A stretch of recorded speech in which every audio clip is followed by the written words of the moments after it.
Brew Strong is brought to you by Blickman Engineering, home of the top-tier brewing stand. Visit them online at blickmanengineering.com.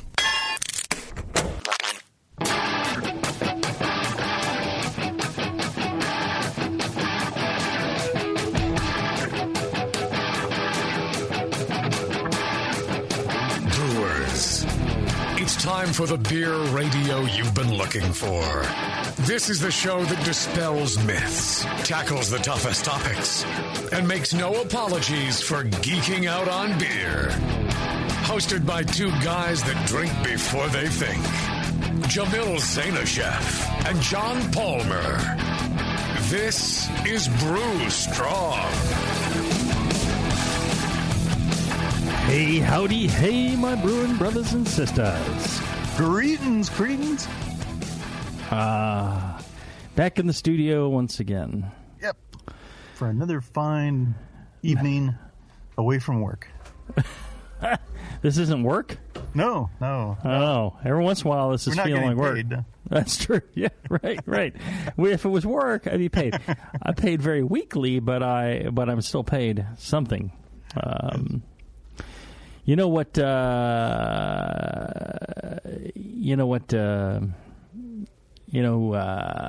Who doesn't do things weekly? There we go. There you go. I knew there was a segue in there somewhere. Just had to dig deep. Our good friend John Blickman from Blickman Engineering. Yes, indeed. That guy is rocking it all the time. Brings it strong. He brews it strong. He builds it strong. Great guy, great company, BlickmanEngineering.com. I don't know if you've checked out their website. They got all sorts of goodies, lots of great stuff, fantastic equipment, the most creative, innovative brewing equipment out there. That if you're looking to buy yourself, anything from a thermometer to an entire brew system, check it out. Check it out, yeah. BlickmanEngineering.com. Also, check out their new product line, AnvilBrewing.com. AnvilBrewing.com. Speaking of homebrewing. Yes. Today, at my brewery, at Heretic Brewing Company, I had the honor of having Fujira-san stopped by my brewery with his lovely wife and daughter. Oh. And he is the 1998 Homebrewer of the Year. Here, I'll hold this up for the camera. That's my copy of Zymergy magazine right there. Oh, yeah. Which he has signed. Steve will attest to that. Nice. In Japanese. And he told me it says, thanks for writing all the great books. But when I was a new, just starting out homebrewer in 1999, I was gobbling up information and brewing great porter already, and I was kind of, getting my chops going, and I was picking up back issues of Zymergy magazine, and at one point I picked up this one, and I remember specifically reading this. This is a 1998 magazine. I picked it out. I just went to my closet, and I was like, oh, here's that issue. I remember reading this and thinking to myself, oh, how cool, he took a porter, added coconut, and, his description of why he did it and all that. I'm just like, oh, man, that's what I should be doing. I could take this porter that I'm doing well and, add some chocolate, some hazelnut. So this is essentially the inception of brewing chocolate hazelnut porter, right? This is what got me started. So here I am in Japan in 2015 doing pint nights for the brewery, visiting accounts that have our beer on. I go to the Watering Hole, which is his bar. Cool. In there is chocolate hazelnut porter is one of the beers he has on. He's got several of our beers. He's got chocolate hazelnut porter. And I don't put two and two together just quite yet. I'm standing there drinking a beer, relaxing. Enjoying. It's a great place. And along one wall, he's got like some cans and bottles and stuff like that. And in the middle of it, I see this Home Brewer of the Year award. I can recognize it. I mean, it was the same award for the longest time, right? Yeah. And I look up there. I'm like, wait a minute. Is this the guy that did the coconut porter? Is this the Home Brewer of the Year from like 1999, 98? And one of my guys is like, yep, this is the guy. I'm like, holy smokes. This guy is the only Japanese homebrewer to ever get arrested. In Japan, it's illegal to brew anything over 1%. And he actually got arrested for it. So that makes him even more of a legend. And so I'm like, well, holy smokes. He's serving chocolate hazelnut porter. A beer, he inspired. Yeah, a beer that would not exist if it weren't for him. So I told him about this, and he's like, yeah, all right, yeah, that's cool. I was just blown away. So when he came to visit our brewery today, went out of his way to come and visit us. Mm-hmm. I was just really honored and really pleased. It was absolutely fantastic because,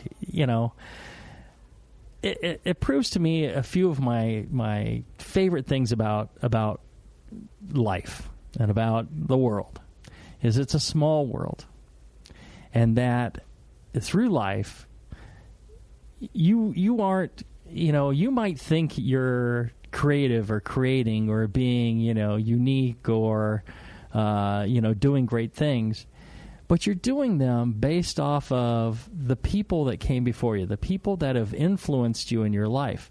Maybe not necessarily like Porno Steve. It may not be, based on like Ron Jeremy, but you could also, some of those moves could be, from somebody else you met in your life.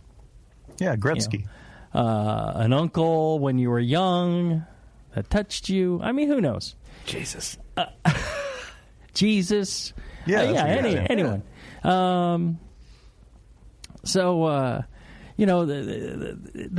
thing about life is those people that you interact with, or that you have some sort of you read about, or those are the things that mold you and shape you, and actually control the path and your destiny. Your destiny is not preordained; it's made up of all these influences as you start out and you grow and you develop, and you constantly developing, and you're constantly being reshaped and shifted by those around you. So treasure those people around you.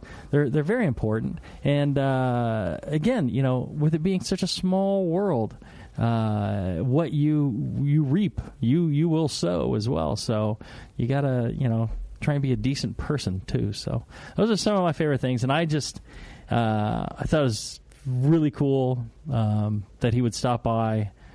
He signed the magazine. We got some photos with him. I gave him like every T-shirt I had. So I wanted him to have a bunch of stuff to take home with him. I'm like, take this, take that. So probably going to cost him like $1,000 of come home with more than he actually came here with. Overcharges on his flight back, but. Wonderful guy. His wife is wonderful too. Just great people. Great place if you're ever in Tokyo. Stop by there. If you're a homebrewer or whatever, you should go by and show him some the honor and respect he deserves for being one of the trailblazers, especially in Japan, where he got arrested for it. So I just think that's really cool. I've been waiting to spring that one on you, Palmer. That is really cool to hear. Yeah. Yeah.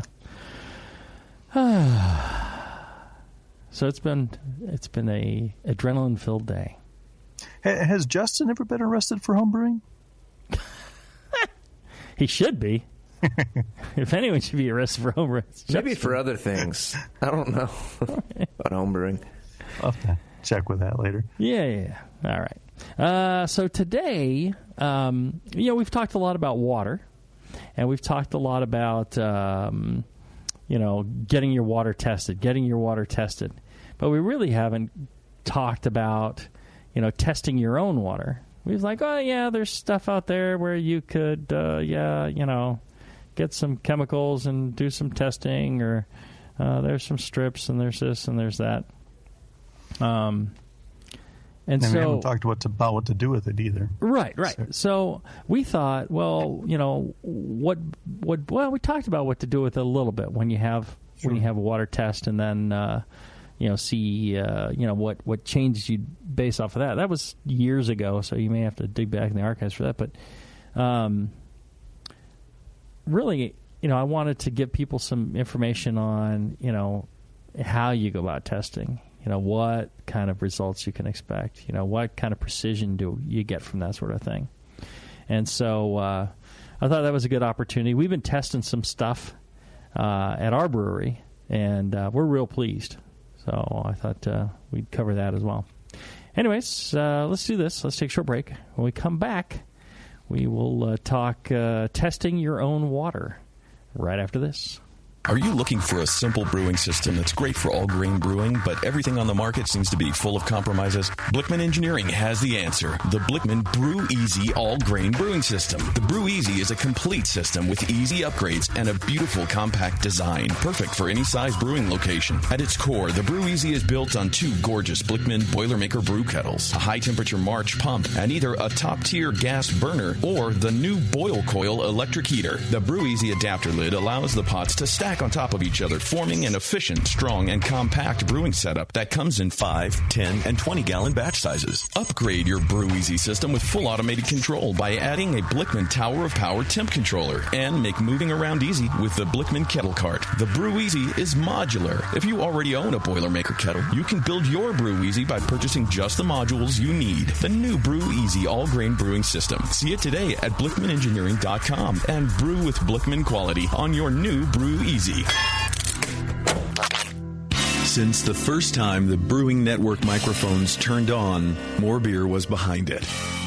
More Beer sponsors the programming on the BN because, like you, they love brewing. And like the Brewing Network, they love sharing their knowledge.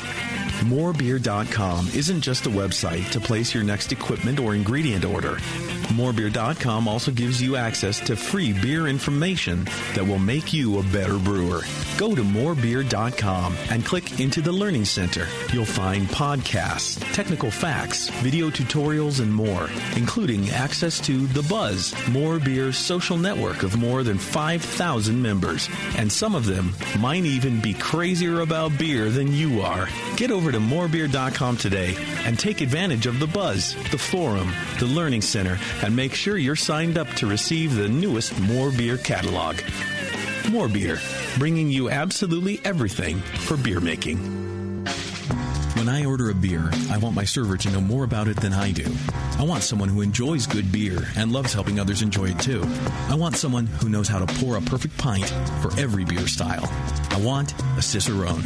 The Cicerone Certification Program is creating the type of people who help you enjoy great beer. Home brewers and craft beer lovers know beer is more flavorful and complex than ever, and it takes some serious knowledge to store and serve beer right. Cicerones know beer. There are 3 levels in the Cicerone program: Certified Beer Server, Certified Cicerone, and Master Cicerone. Cicerones are truly the sommeliers of beer. The best beer locations have a Certified Cicerone on staff.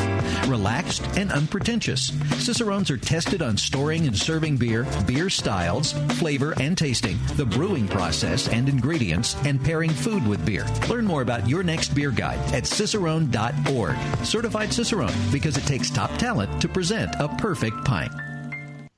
The 21st Amendment. Watch out! Do you like beer? They make beer. Watch out! Do you like friends and fun? They make friends and fun. Watch out! Do you still like to have a good time? The 21st Amendment. Watch out! The 21st Amendment in San Francisco, located at 563 2nd Street, 2 blocks from the building where baseball is seen and played. Try their beers in the pub or try them in the can, featuring Monk's Blood. Made with real monk. Watch out! So why not have the best time of your life? Go to the 21A and Sean O'Sullivan will personally greet you with a can of Monk's Blood. The 21st Amendment. Watch out! This advertisement is not in any way affiliated nor associated with the 21st Amendment Bar and Pub, nor its subsidiaries or affiliates. This telecast is not copywritten by the 21st Amendment for the private use of the Brewing Network. Any use of this telecast without Jamil Zainashev's consent is prohibited. Suck it, JP. Back to the beer guys that make other beer guys look like wine guys. Brew Strong. All right, we're back. We're talking testing your water. That's right. And, one of the things I was thinking was let's get Ernie on from LaMotte. Yeah, that'd be a good idea. Yeah. I know he's, he's a home brewer, right? That's right. And yeah. he's essentially why LaMotte, that does all these different test kits, decided to make a homebrew test kit. That's right, yeah. He's an avid home brewer. He thought, this is right up his company's alley. So they first introduced him, I think, at the NHC in Philadelphia a couple of years ago. Right. And nice guys. Oh, yeah. I like those guys. They're good guys. Steve's learning to dial the phone. Yeah. On his touch tone. At least it's not rotary. Well, they don't teach typing classes much anymore, I guess. Oh, yeah. Well, let's see if that... You probably could have just typed in the number from the keyboard and avoided clicking all those buttons. That's what I'm thinking. Yeah, we experienced you're probably right. A touch of technical difficulty. So bear with us. I think we got great information this show. So full disclosure here, LaMotte sent us a kit to use at Heretic. They wanted to get real world usage of it so they could adjust the kit, make it better, get some feedback. They want to just sell something and not have it tested. So we definitely tested it daily for months now. And then, John, you tested one of the kits yourself, right? Right. I actually helped them refine the kit a bit and wrote some of the instructions for it. Mm-hmm. Just make it a little more user friendly and get the ranges tailored. There he is. There he is. Ernie. There he is. How you doing, gentlemen? We're doing great. This is Ernie Rector of LaMotte Co., one of the greatest first initial last name combinations you're ever going to have, E. Rector. Huh? Memorable. It's memorable. Oh, I always remember. I was just like, that is the coolest name. I appreciate that. It wasn't always the coolest in grade school. It sure. It was not the coolest. But grade school is stupid. You get used to it. It's just an awesome name. Well, it's great to have you on the show. Yeah, thanks for joining us. Thank you. And thanks for coming up with, urging LaMotte to make this test kit available for homebrewers and for pro brewers. Yes, I'm happy to do it. Something I felt very passionate about, and it was one of the first things that I did when I came on board there. So it's kind of been a passion project of mine. So, and then when John got involved, from there it just got better. So it's been great. It's been a lot of fun. Mm-hmm. Mm-hmm. Now, Ernie, you had a background in water testing before LaMotte, right? Oh, yeah. I worked for a public drinking water utility for 24 years in their water quality department. So water, wastewater, that's pretty much my background, chemistry. That's great. Yeah. Well, and it was wonderful. What was your kind of guiding idea on this test kit for homebrewers? Why did you choose the test you chose? And I mean, were you looking for, it's got to be a certain number of tests, it's got to be super easy to use, or high precision, all those. or I think all those. When I came on board at LaMotte, most of the stuff that was out there was test kits that you would get at like an aquarium store, or pool test kits, which is all stuff that we do, but the ranges weren't really what I felt was the right ranges for this application. So it was sort of haphazard, and there was a lot of test strips, which test strips have their place, but they're not the best in this particular application. We had better options than that. And so I talk to a lot of people. I've done home brewing, but I'm nothing more than a novice when it comes to that. But I talked to quite a few people around this area, got their input, and put together the kit from there based on what tests we thought at the time and the price range we thought was reasonable. That's how we came up with the initial iteration of the kit. And then I guess John saw that and thought, this is cool, but could be better.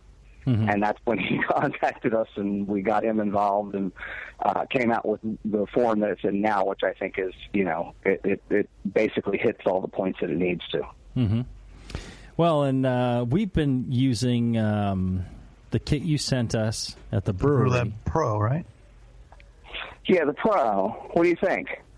That's a serious kit for a brewery. Yeah, that was developed later. That was the next step after home brewing. Was we decided to put something together that basically covers the tests that the home brewers are doing, but takes it a step further for the professional, for somebody who's starting out a brewery or a tap room, something of that nature, and go from there. So things like dissolved oxygen and dissolved solids, things that start to become a little more important when you're stepping up your game.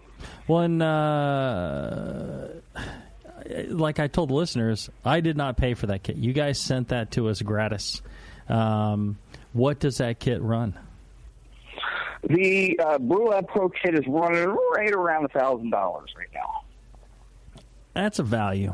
I think that's you get a lot of value. tests for that, and just the 2 meters, the dissolved solid and the dissolved oxygen meter. Right. That's around $600-$700 value just in those 2 meters, excluding all the other tests that are included. Well, let me tell you what we've been testing. We've been checking our calcium hardness, magnesium hardness, sodium, sulfate, chloride, total hardness, total alkalinity, residual alkalinity, and pH.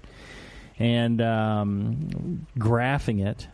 And, just we've got great water and really fairly balanced water where we're at. But even still, with the drought that's happening in California, and these kind of influences affect just about every water district out there. There's always something that causes things to shift. So I think every commercial brewery should have a lab, should be testing their water at least weekly. And we've seen, for example, calcium hardness in this one report that my brewers gave me before I left, a high of 64, a low of 22. Triple really? values. Magnesium hardness. Yeah, that's quite a variation. Right. And we have pretty stable water. That's one of the reasons we're there. That's why one of the reasons Anheuser-Busch is there. Magnesium hardness, we've seen a high of 152, and we've seen a low of 44. Again, depending on where you are in the country, you can get ranges for anywhere from 10 to 20 parts per million, upwards of 300, 400 parts per million. So it can vary greatly depending on where you're getting your water from. Well, see, and I think the misconception is, as a commercial brewer, you're there, you're set, you're brewing, your beer tastes great, you're all everything's good. You don't need to change anything, and why change anything? It's fine. It'll all be fine. But what I'm trying to express to people is, your water can change, drastically. Even in an area where we should have very stable conditions, we don't. Sodium, goes from 25 in this report to 50. Sulfate, high of 80, a low of 28. Chloride, pretty stable. Total hardness, 200 down to 64. Total alkalinity, 160 down to 76. Residual alkalinity. Yeah, things will vary. Yeah, 125 down to 21. Yeah, that's a big shift. Yeah. It's a big shift. And that's true. That's true wherever you are in the country. I mean, everything's consistent until it's not. It can be consistent and run consistently for a very long time, and then the public drinking water utilities can change sources, and they're not necessarily responsible to tell you when they change those sources. As long as it's treated water and it's safe for human consumption, right? They can make changes whenever they need to. Yeah, they give you a quarterly report, or annual report that says, here's the range over the year. It's like, holy smokes. But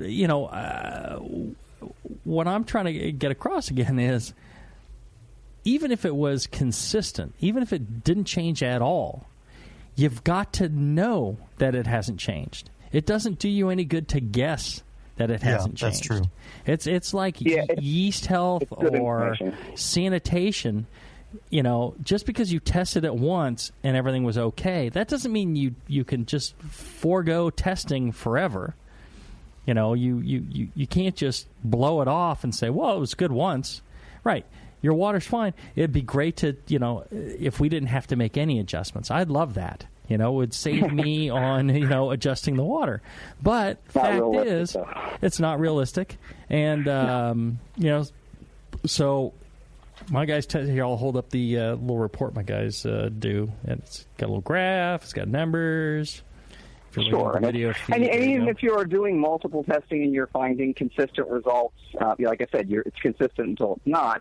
But I think that the reason that a lot of people shy away from doing it is that there's kind of a fear of doing these types of tests because they're going to be difficult, and what kind of usable information I'm going to get from it. And what we're hoping to do with this is show people this is really easy to do. This is really simple. You can get really good usable information quick and relatively inexpensively, and it's going to make you a better brewer in the end.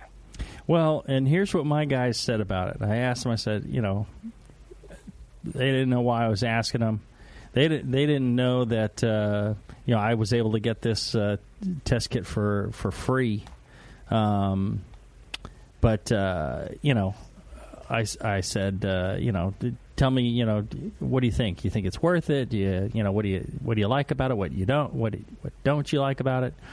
And they were saying what they like about it it's the precision. They said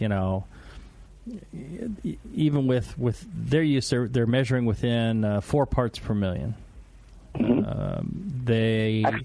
We have sent out the same water because one of the things we do, even when we do microbiology, a lot of the other things that we test, we will every so often we'll send out the same sample to an outside lab just to verify our results. Always good practice. Yeah, always good practice. Yeah. So we did the same with our water. And the results matched what we got from our commercial lab test of our water. Yeah. We're basically using the same types of tests that any commercial laboratory out there is using. The colorimetric type of test, the titration types of tests, drop count. That's all the same thing that they're using in a laboratory setting. We simplify it a bit. That's all. We make the instructions a little more straightforward, and instead of using big burette apparatus, we're using dropper bottles, but basically it's the same technology. So you're going to get the same types of information back. Well, and I think the concern is it's like, well, can I do it as accurately as somebody who does in a lab, for a living? My guys are just like, anybody can do this. They're like, it's quick. It's set up that way. They said, we could test every parameter within 20 minutes. They said that's great to know. That's good feedback, and we based it on we've made pool test kits we've been in business since 1919. We've been making pool type test kits for a long time. We know how to make the instructions very straightforward and easy to follow, and we kind of pulled that over into this. Even though these tests are a lot more precise than you'll find in the pool market, the instructions themselves are based on that kind of setup. So that anyone can take it, and within a few minutes they can be not only testing, but getting usable information back. So as soon as you pick it up, you're ready to go. Yeah, we're testing nearly 10 parameters, 20 minutes. It's, 2 minutes a test, essentially, average. It's pretty quick. Good timing. Well, and they're just doing it on a regular basis. They said when they first started, they needed to read the instructions. First time maybe took them 40 minutes, and then it just got quicker and quicker. And we do it as a matter of course, this is what we do, and we test our water, and so they're just used to it. They knock it out, and no big deal.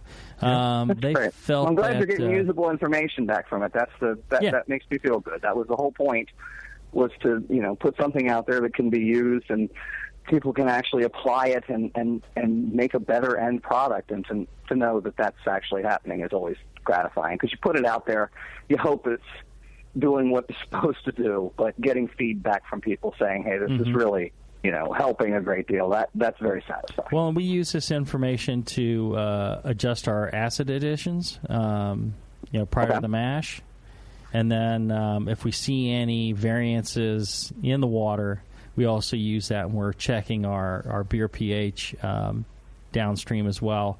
We check that anyways, but we relate it back to the water. We relate it back to everything we're doing. We relate it back to our malt analysis. And, the one thing that my guys feel, and I feel, is, the more information we have, the easier it is to identify potential problems or resolve any problems. And especially, identify solutions to those problems as well. Sure. Well, no such thing as too much information. Right. If you don't have some sort of details to point to and say, every time this number goes up, that happens in our beer.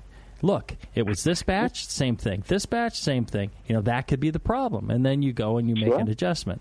And without that data, you can't do anything. And this was the thing I was saying to my guys. It's like, we need to be testing the water religiously, because if we don't have that data, it could be water related, and we don't know, because we don't know how the water has changed. They're like, well, the water's pretty stable around here. I'm like, yeah, but here we see that the water's changing enough that it could affect the flavor of the beer. So we have to be very careful about that. Mm-hmm. It's the first and the most important thing going on, and it's any time that you have a problem, anytime something could possibly go wrong, if you're going to do an analysis and try to figure out where things changed, this is where you want to start. Always, you're going to start with your base product, and the base product is the water, and you go from there. So it just makes sense that you want to have an idea of what's going on a consistent basis, so that when you have any concerns, you can identify them quickly, and that's where you want to start. Well, as a professional brewer, I can tell you this: if you're not willing to spend $1,000 on a kit that will check your water for you and ensure that you know what's going on with your water, it's cheap. That in 20 minutes. And you get a lot of testing out of it too. It's not $1,000 for one run through. I mean, you can do a lot of testing with this kit before you have to buy refill reagents. So the $1,000 is you're getting a lot for your money. And then on the homebrew one, it's at least 50 tests a kit. Right. And then it's $110 for the BrewLab. The BrewLab. We're about 100 for the basics, about 125 now or so, and it's about 195 or so for the plus that has the pH meter. pH meter. It's a nice pH meter too. Yeah, I mean that's actually.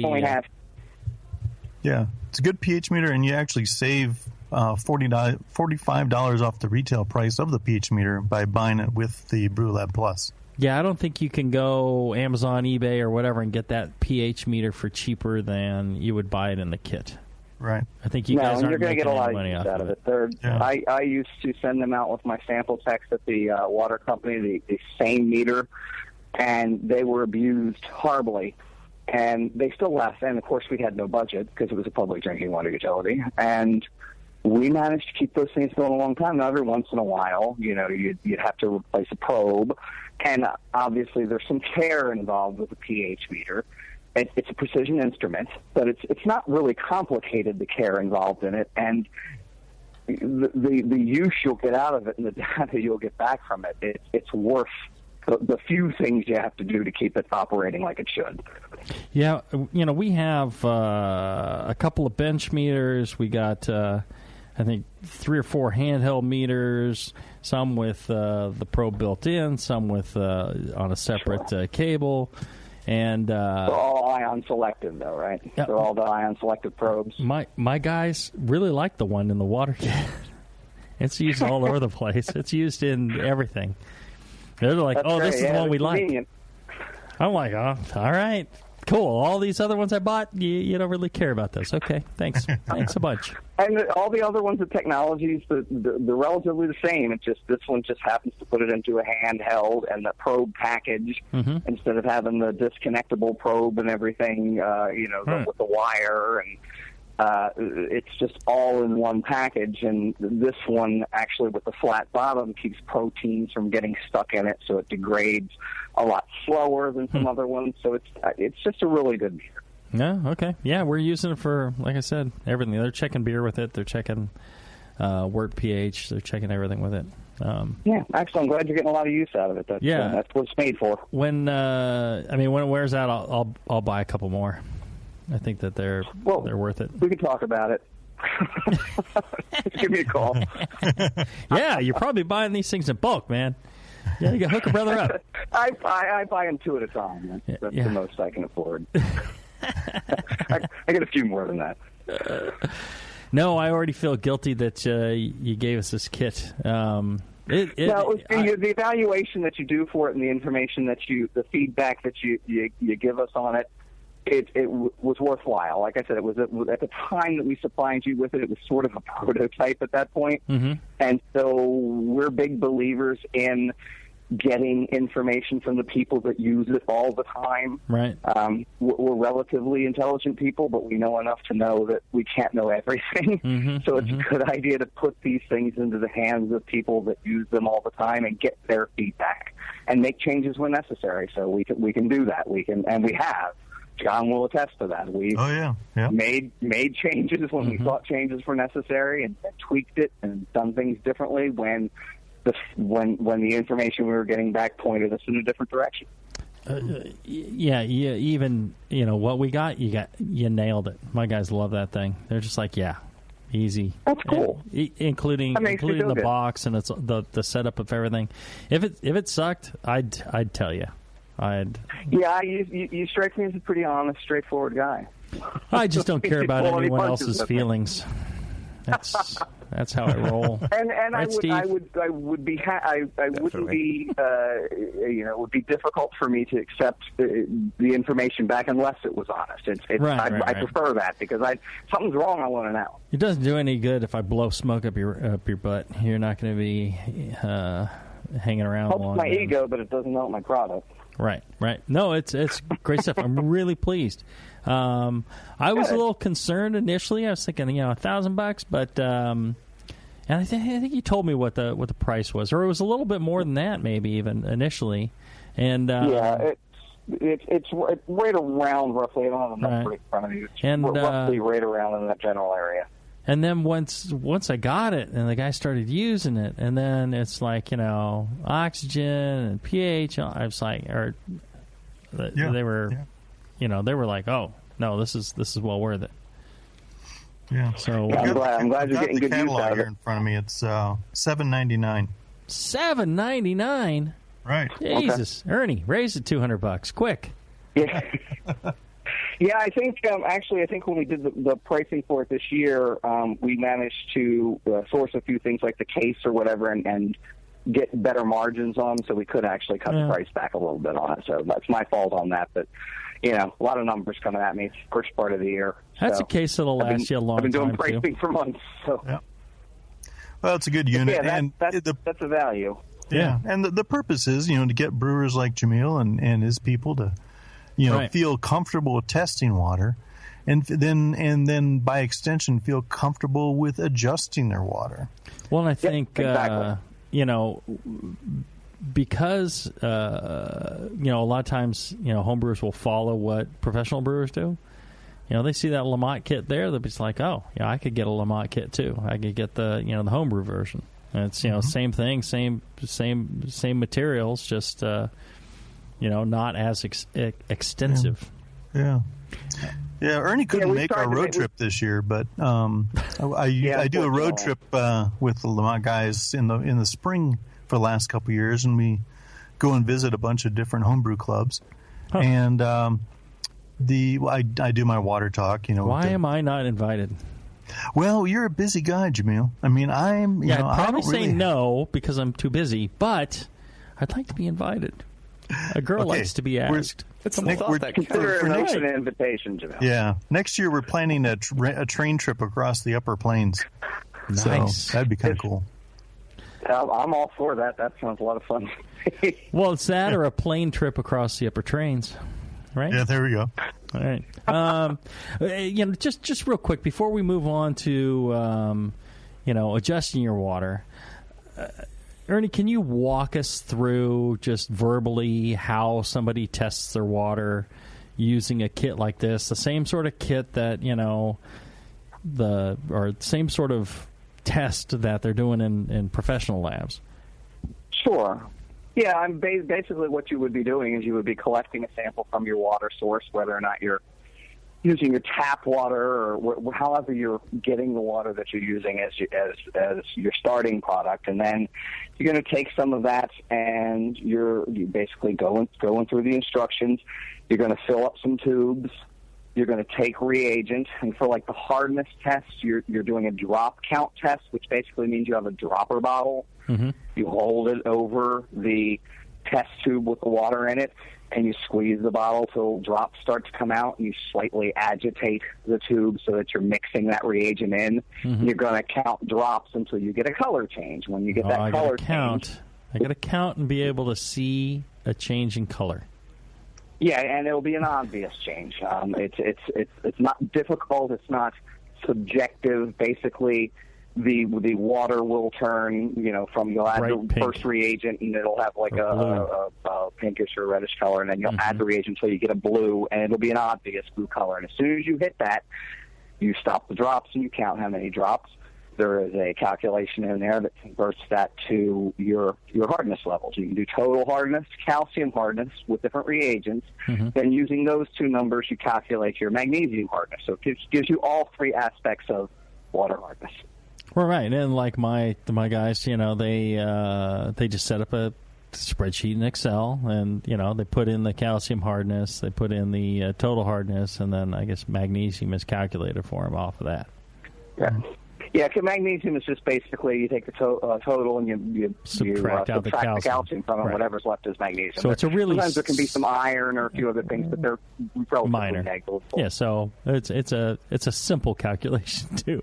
It's addition and subtraction. It's addition of drops, subtraction of calcium hardness from total hardness. Yeah, it's super simple, and all the tests are essentially like that. It's pretty much this chloride test is the same type of thing. You're just titrating to a different color. Mm-hmm. The sulfate test can be a bit tricky because it's a turbidimetric test. Mm-hmm. In that, what happens is you add a reagent tablet, and the water will start to get hazy, foggy, turbid.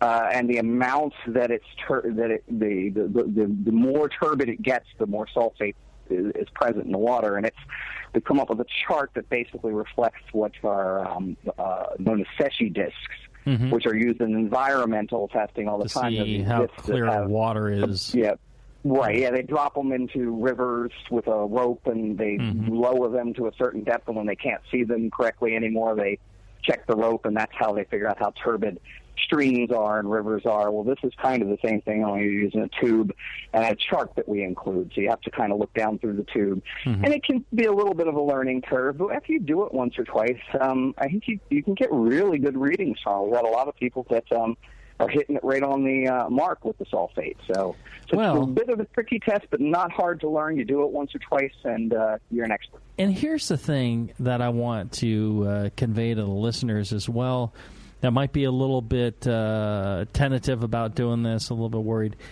It doesn't matter if you are 100% correct, right? If you're 95% and you're always 95% of the reading, and if you're just consistent in what you do, it's your water, it's your brew. If the beer tastes good, and then there's like a huge swing from what your reading was, that's fine. You know to take action. It doesn't really matter what the exact number was.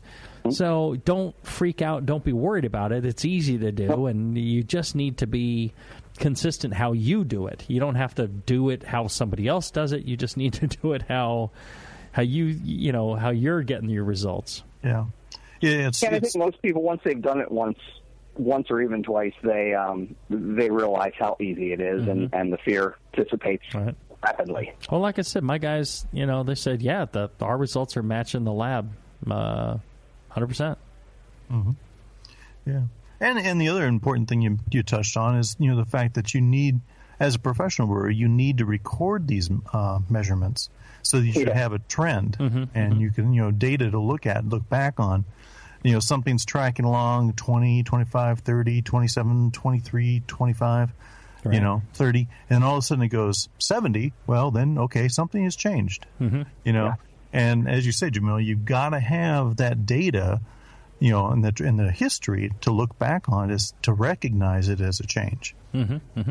Well, municipal waters change. I mean, they're consistent up to a point, but the simple fact of the matter is most municipal waters, they collect from multiple sources, surface water and groundwater, sometimes a combination, sometimes a bit of each.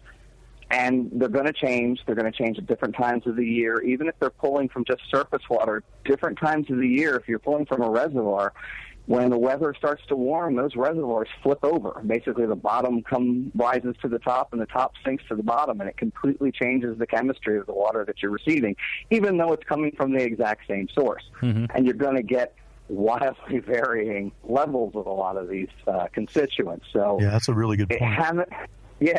Having something that you can, and it's always a good idea to get a report from the water company. All information's good. But it's also a snapshot that they took on whatever day they were testing, and it's averaging and a lot of that types of things. It's really good to be able to test what's actually going on the day you're brewing. Right. Yeah, I would not go forward without the ability to test our own water. Especially because results are instant for us. We can take action right then and there. When we send it out to a lab, it takes, at least several days to get a result back. And, if you're lucky. Yeah. And, had we paid $800 for the kit, we would have already made our money back. Yeah. And like you said, it's by the time you get to the end of what you're doing, if something's wrong, you've wasted a lot of time and a lot of money. This is even for the home brewer. This is an investment, and you don't want to get to the end and have to dump something because of something that was very easily preventable in the beginning if you had only had the information at your fingertips. Right. All right. Now, what do we do with that information? Well, that's good. John can probably chime in much better than I am. John, I believe, has written several books on. He did, but he doesn't. It's lots of drawings, cartoon characters, musing, personal insights. Yeah, word puzzles. John could speak very to that. What kinds of adjustments you want to be making? Basically, once you have the data in hand, where do you go from there? Right. Yeah. All right. Well, you want to take a break, or should I launch into that right now? Let's take a break. Everybody needs beer. Steve is looking at me in an annoying fashion. That's his usual look, though. It's all right. All right. Let's do this. Let's take a short break. When we come back, John will launch into what you do with all this great data that you collected right after this.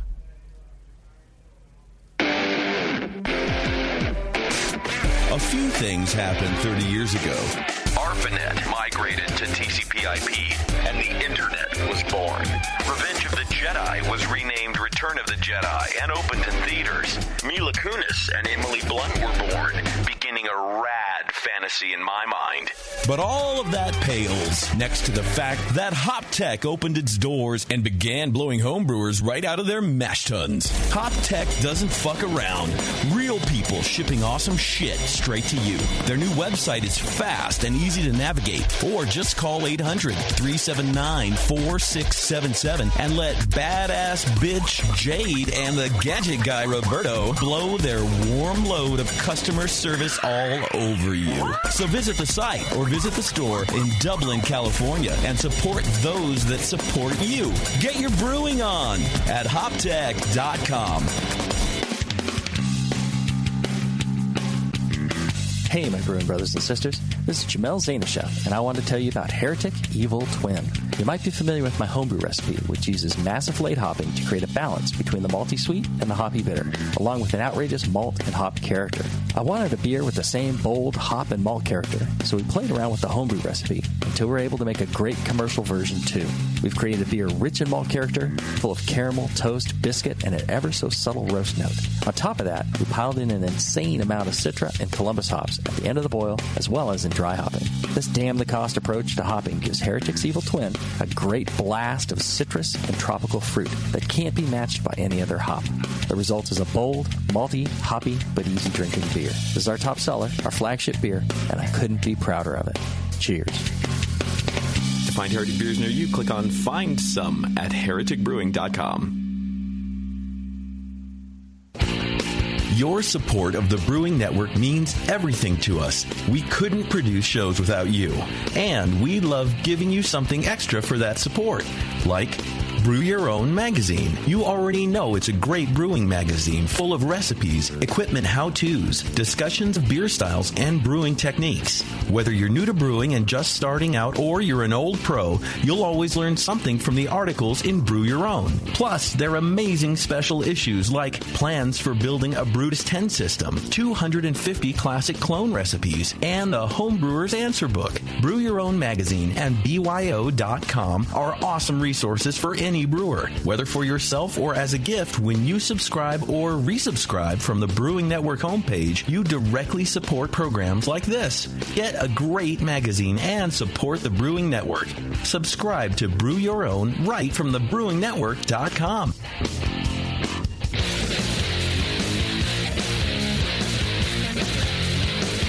Back to the two guys that know how to turn beer into beer. This is Brew Strong.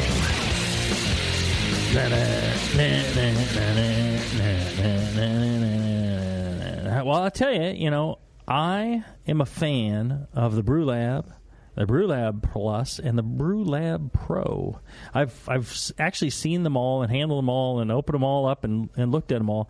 LaMotte was kind enough to donate the BrewLab and the BrewLab Plus to our AHA rally as prizes. Oh, yeah, that's right. And so we gave those out.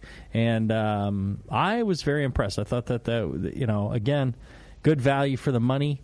I think the instructions are really good. I think it's easy to use. I think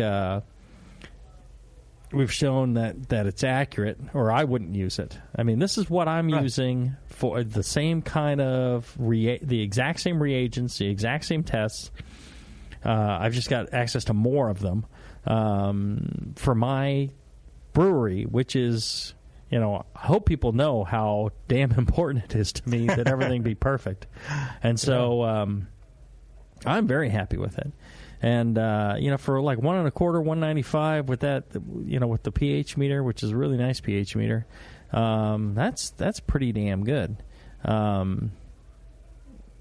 Where do you find out more about this? Did you find out on LaMotte.com, John? Or? Yeah, LaMotte.com. And about halfway down the page, you'll see a picture of the BrewLab and, words to that effect. And you click on that, and that'll take you to the BrewLab section. And you can order them direct from LaMotte, or they're also available from various online brew shops, such as More Beer and Northern Brewer, I believe. And all over. Yeah, go into your local homebrew shop. You should always be supporting them as well, and bug the daylights out of them as to you want a LaMotte test kit. Yeah. I've been doing a lot of traveling last couple of years, doing the water talk and trying to explain the water book to people. But, a central part of that is just saying... Trying to explain the water book to people. I told you it was too damn complex. But I get free trips out of it. But anyway... no, it's a great book. I am just too dim. Well, that's why you hire a staff, right? That's right. That's why I have you as a friend. There we You go. really think we'd be friends if I didn't get something out of you? Yes, we would. Yes, we would. Who's kidding who? Yeah, I need your beer. But anyway, I mean, I've been doing a lot of traveling, and one of the first things I have to say to people is, here's a way you can test your water, know what you're starting out with, and right. And the other half of the talk is about measuring pH, measuring your mash pH, measuring your wort pH, measuring your beer pH, especially if you're trying to make a conscientious effort to improve your beers. Measuring and tracking this information, one, is going to tell you if something in your process changes. Right.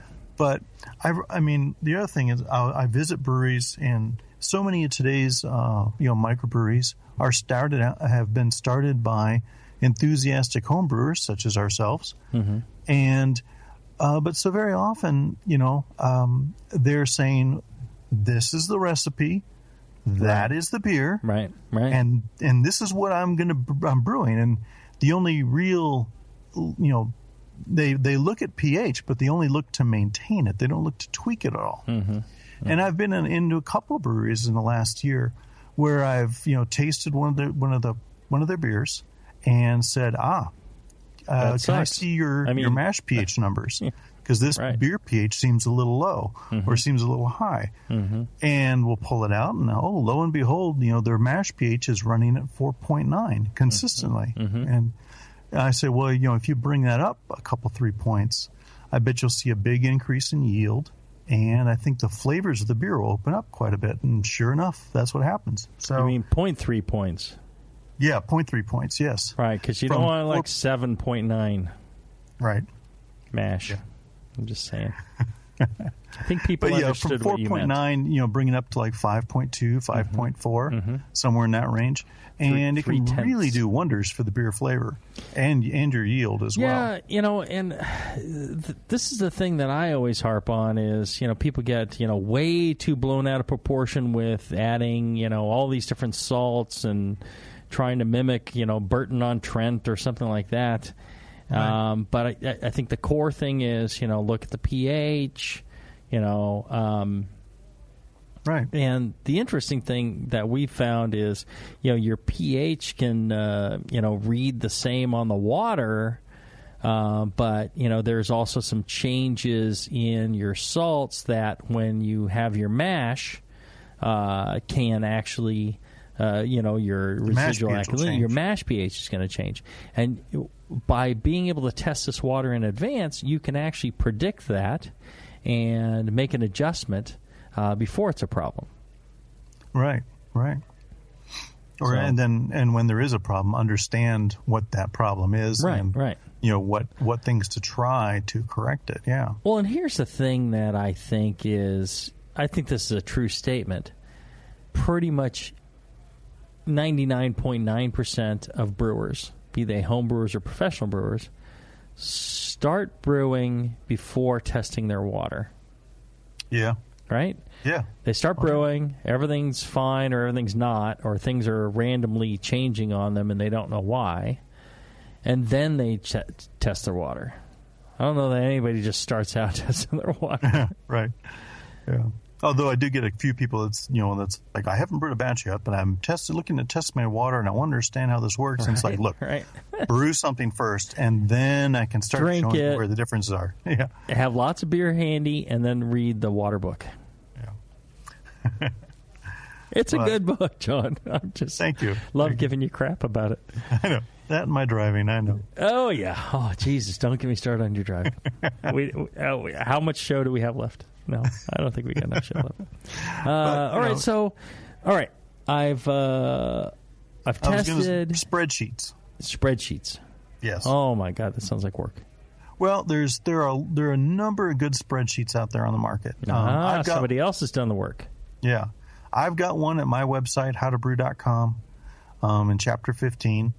That same spreadsheet is available at the LaMotte site on the BrewLab page. You can click on download it there. Nice. There's Brew and Water by our friend Martin Broodgard. Free to download. Yeah, free to download. There you go. Brewer's Friend, Easy Water Calculator. There's a bunch. Just so Google water calculator or brewing water, right? And you will find software. The things to be aware of when you're looking at brewing water adjustment software, though, and of course Beersmith, another big one. One, residual alkalinity is the most important parameter for understanding how your brewing water is going to affect your mash and thereby affect your beer and its pH. Because residual alkalinity is what affects pH. Then you have your sulfate to chloride ratio, which is a benchmark. It's not a magic number, but it is a benchmark that you can use to kind of understand, is this going to be a hoppy beer or is this going to be a malty beer? And how do I want it to taste?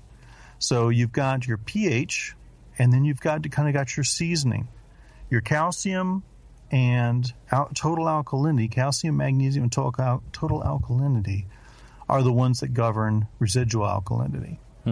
And then you've got your sulfate, your chloride, and your sodium that kind of are your seasoning. That's your, it's like salting your food. It's your seasoning ions. So, look at this. Brewing is cooking, and look at this as cooking, because you don't need to emulate a particular water profile that you got off the internet, like Burton-on-Trent or Dortmund or Dublin or what have you. Think about this. You're making a beer and you need to season it a little bit. You need the pH to be right. And that's as far as you really need to take it. Right. These test kits will allow you to test your water beforehand. You can use brewing software such as Beersmith and Brew and Water and so on in my spreadsheet to calculate how much of different brewing salts or acids to add to your water to adjust it. And then once you've adjusted it, you can test it again to make sure that you've achieved the levels that you were trying to target. Adjustment. Yeah, very nice. So confirm what you did. Yeah. So, not real complicated stuff. Lots of people do it. Right. Well, and, one of the things I like is, even with the BrewLab, you're talking maybe $2 a test. Right. For all these parameters. Yeah. That's pretty good. When I've sent out even the cheapest lab you can go to, it's, like $15-16 plus for a basic set of parameters and then shipping on top of that. Yeah, and a couple of days to get the results back. Yeah. If you go to a quick lab that charges you like $25-30. Yeah. All right, let's do this. Let's take our last break. And when we come back, you will wrap up your thoughts on adjusting your water and testing your water right after this. Williams Brewing is your online resource for prompt delivery of quality home brewing supplies. Since 1979, Williams Brewing has offered the finest equipment and the freshest ingredients, backed by the best customer service in the business. Do you like to mash using efficient fly sparging, but would like an easy way to heat your strike and sparge water? Enter the new Brewer's Edge electric mash water heater, a plug-in, anywhere, precisely controlled heater for strike and sparge water. Ditch the fumes and second burner and make mashing easy. Go to williamsbrewing.com today and browse their vast selection. That's williamsbrewing.com. Orders placed by 4 p.m. Pacific Time weekdays ship the same day. Brewing is easy the Williams way. Ken Grossman of Sierra Nevada Brewing Company says making great beer is hard. Making the same great beer every day is harder. Brewers Publications announces its latest release for breweries of any type and size. Quality Management, an essential guide for brewers by Mary Pelletieri. Proper quality management for small, regional, and national breweries is critical. Whether you are an established business or brand new, learn the best ways to create and manage a quality system in your brewery. This book will guide you in developing a comprehensive program that will grow with your brewery, help ensure quality processes in the brewery, and continue providing great beer for your fans. Quality management for breweries is critical for continued success. This guidebook teaches you to integrate quality management in every level of the operation. It will guide you in developing a comprehensive program to ensure quality processes in your brewery. Quality Management, an essential guide for brewers, now available from Brewers Publications. Learn more at brewerspublications.com. Say hello to my little friend. You've heard about White Labs Pure Pitch yeast. Pure Pitch is yeast grown right in its final packaging. That means yeast that has never been exposed to the environment. And White Labs Pure Pitch yeast for homebrewers is now available to everyone at homebrew retailers nationwide. Easy to use, perfectly sized, and ready to pitch. White Labs yeast, packaged using their Flex Cell process, ensures the purest yeast on the market. Visit whitelabs.com to learn more about Pure Pitch, Flex Cell technology, and how it's created. Then visit a homebrew retailer near you for your own perfectly sized package of Pure Pitch yeast. And you can say hello to your own little friend. www.whitelabs.com. That's it. I've had it. I am never putting hops in my beer again. What? Why? It's just too ridiculous. Insane prices, stupid contracts, high shipping costs, crappy selection. Dude, you need Nico Brew. Nico Brew will rock your f***ing face right the f*** off your f***ing skull. $5 shipping to all 50 states. Plus fantastic international rates get you low prices on Nico Brew's great selection of hops and more. Whether you're a home brewer, a pro brewer, or a homebrew shop owner, Nico Brew can get you the hops you need in increments big and small. Single orders, spot buys, or full contracts. And there's only one place to join the uber special secret elite bare bones club where you'll get the best deals anywhere. Holy shit. NicoBrew.com. NIKOBREW. Nico Brew, your bare bones buddy in the brewing business.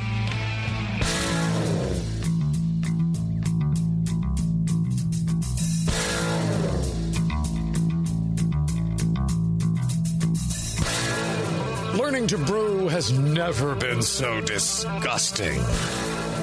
This is Brew Strong. We're back. Diva just told me I was talented. Steve told me during the break he wanted to pound it hard on the next show. Those are those hazelnuts, sir. You know. Can't help myself sometimes. Yeah. Once a porno star, always a porno star. Speaking of porno, you ever been to AdamandEve.com? I haven't. Once, but I don't admit it. Oh, I tell you, Steve, I would think you'd check up on the sales of your movie Texas Crack Wrangler. That was a dark time in my life. Oh, please don't be ashamed of your history, your roots, so to speak. You're right. Right. Well, Adam and Eve, they want to give you Texas Crack Wrangler and more. You go there, and you'd love more, right? Huh? Who doesn't love more? More is always good. We're Americans. We love more like you wouldn't believe. With 10 free gifts, you're going to get a sexy surprise for her, sexy surprise for him, and third, a little something you're both going to enjoy. Plus, you're going to get to choose 6 full-length adult movies on DVD. Choose from wild favorites like Texas Crack Wrangler. I'm just saying. And then they're going to throw free shipping in there. So you're going to get the 6 free DVDs. You get the 3 free gifts. You're going to get free shipping, all for using the offer code Jamil, Jamil. That's my name, on adamandeve.com. Check it out. Lots of good stuff there. You'd be surprised at the things that you're gonna find there. You just I think you buy one item.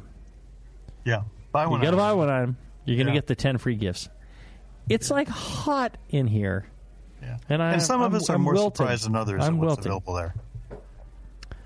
Right, I'm not surprised at all. I'm just like, oh, yeah, I've seen that one before. Oh, I've used that one.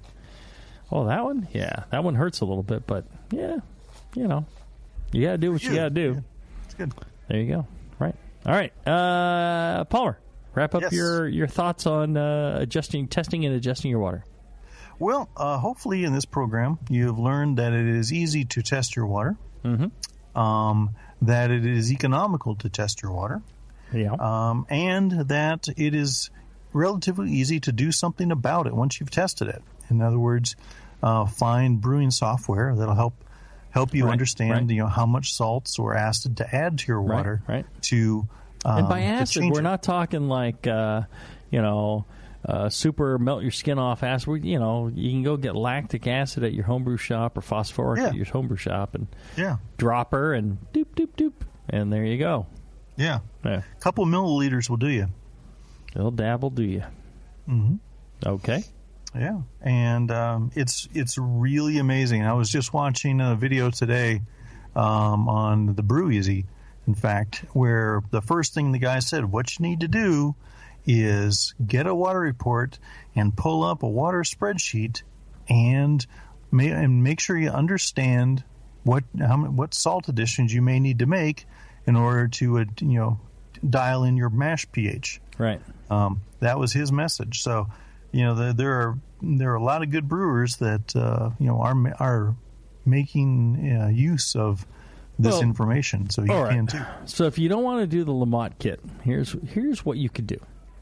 You could get a Lab Awards water test.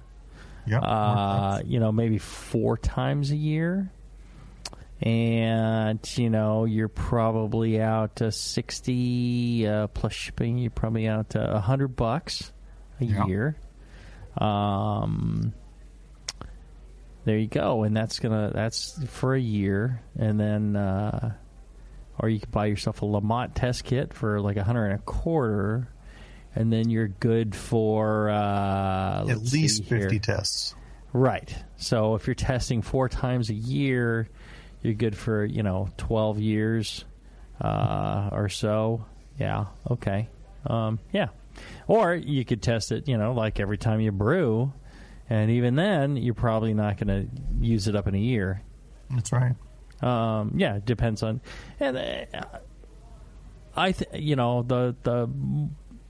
the more I look into it, the more I think it's a value. I think it's the right thing to do if you're serious about what you're doing.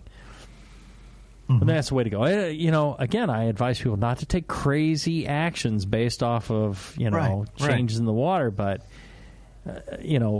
start guiding it in. Once you've worked on everything else, start guiding your laser focus in on adjusting these things, pH mainly. Then you can start doing some of these salt adjustments. But if you don't know that your water's changing, that same adjustment isn't going to work later on in the year. Like I said, quarterly I would go at a minimum. At least twice a year is probably crazy. But between summer and winter, every water source is changing. If you're in, I always do tell people, if you are a beginning all grain brewer, worry about the other 5 things, sanitation, fermentation, temperature control, yeast management, the boil, the recipe. Worry about these other things first before you start worrying about your water. But once you've got those, things dialed in, look at your water, start tracking your water, and get the information so that you can understand how it affects your beer. And once you do that, I firmly believe that it's the difference between scores in the 30s and scores in the 40s in competition. Well, and I would agree with you. Do those other things first. And like we're saying, most people don't come to water testing at batch one. Right. So they've worked on some of those other things. I would say that the thing that freaks me out is people are like, my level of zinc. Zinc's important, but just make sure you got enough. My copper ion, my iron ions, I'm like pH.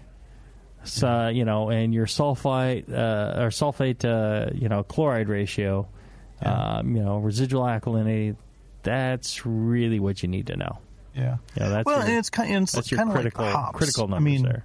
In terms of people, some people get wrapped around the axle on hops saying, I've got, 90 IBUs. No, I've got 110 IBUs. IBU calculations, bitter. Oh, Jesus Christ.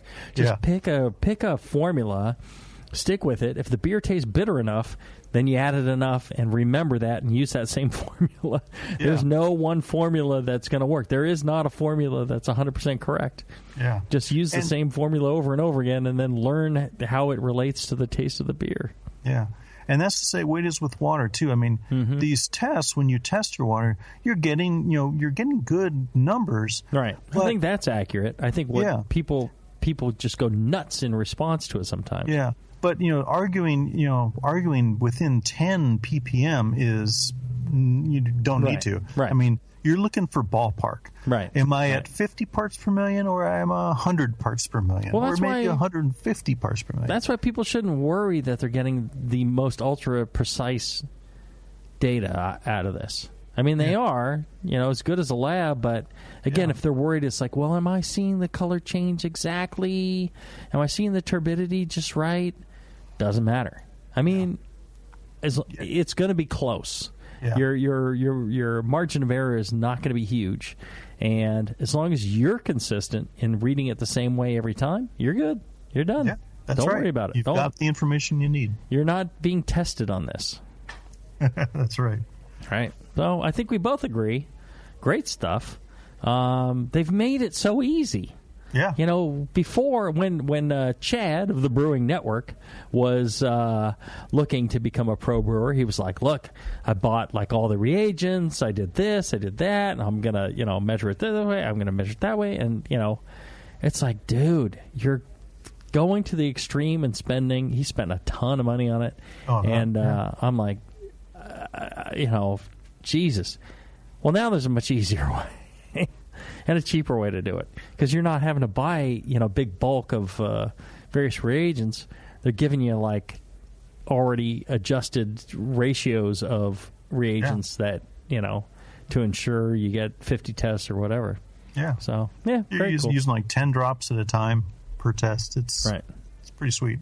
Right. Well, and the reason that people may say, well, why can't they tell me, how many tests it is exactly? It's like, well, the harder your water, the more drops you're going to use. The more of this in your water, the more you're going to use. Yeah. So the less in the water, you're going to use less, and then you're going to get more tests out of it. So they're guarantee at least 50.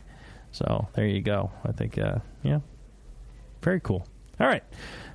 Great show, John, and much thanks to Ernie Rector. Yes. I love his name. That's just awesome. That is the coolest name. That's the coolest name I've heard in a long, long time. And one of the coolest guy. He is. He's a nice guy. Both, the guys from LaMotte sat with him and had dinner one night, and I just enjoyed it. And a lot of people I don't enjoy. I enjoy homebrewers. These guys I enjoy. They are very homebrewish. Yeah. Yeah. I love them. They're I guess it's that Midwest kind of attitude or something. Mm-hmm. Good guys. We always have a good time with them. Good guys, good products. Who else has great products and is also a great guy? Our good friend John Blickman, BlickmanEngineering.com. Check them out. Tell them you heard it here and that you enjoy the fact that they sponsor the show, so you don't have to pay for it.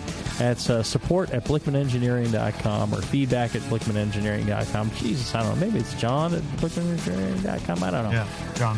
Try all of them. And make sure you check out the Brewing Network store, BrewingNetwork.com/store. hats, goodies, T-shirts, everything, and all that stuff. When you buy it, it goes to the bottom line of the Brew Network and helps keep shows like this on the air so you listen for free. Until then, everybody, brew strong. Brew strong.